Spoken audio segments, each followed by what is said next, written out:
আসসালামু আলাইকুম সুপ্রিয় সচেতন অভিভাবকবৃন্দ। আমরা আমাদের কোমলমতি শিশুদেরকে বিভিন্ন সময়ে বিভিন্ন গল্প বলে থাকি, কিন্তু আমরা অনেকেই জানি না একটি গল্পকে প্রাণবন্ত করার কিছু উপায় সম্পর্কে। চলুন আজকে আমরা আমাদের এই ভিডিওতে জানি শিশুদের কাছে গল্প বলাকে প্রাণবন্ত করার কিছু উপায় সম্পর্কে। চলুন ভিডিওটি শুরু করি।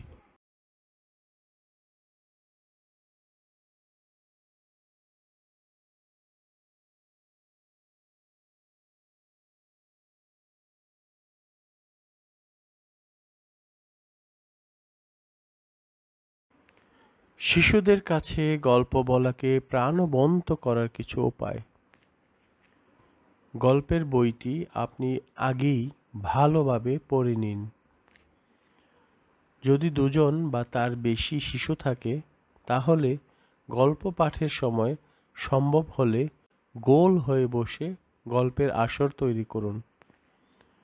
বইটি এমনভাবে ধরুন যাতে শিশু দেখতে পায়।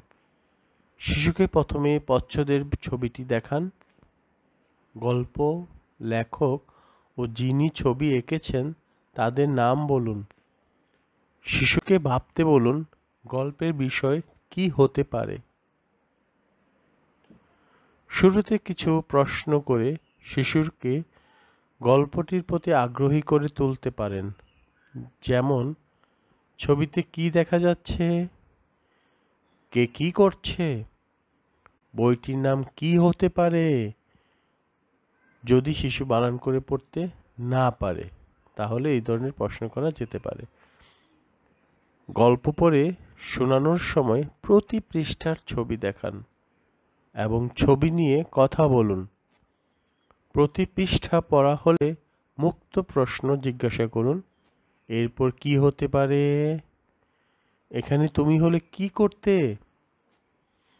এখানে কে কি করছে, তোমার কেমন লেগেছে, ইত্যাদি। গল্প পড়ে শোনানোর সময় শারীরিক ভাষা ব্যবহার করুন। বিভিন্ন চরিত্রের কথার সাথে মিলিয়ে আপনার মুখের ভাব ও অভিব্যক্তি দিন। গল্পের ভেতরে ছড়া থাকলে ছড়াটি আপনার সাথে সাথে শিশুকেও বলতে বলুন। এতে শিশু আনন্দ পায়। গল্পটি পড়া শেষ হলে বিভিন্ন ছবি, শব্দ ও গল্পের বিভিন্ন চরিত্র নিয়ে আলোচনা করুন। শিশুকে তার মতামত দিতে উৎসাহিত করুন। এই ছিল আমার সংগ্রহে থাকা গল্পকে আকর্ষণীয় করার কিছু কার্যকরী উপায়। ধন্যবাদ। বেশি করে গল্প পড়ুন, নিজে জানুন ও অন্যকে জানান।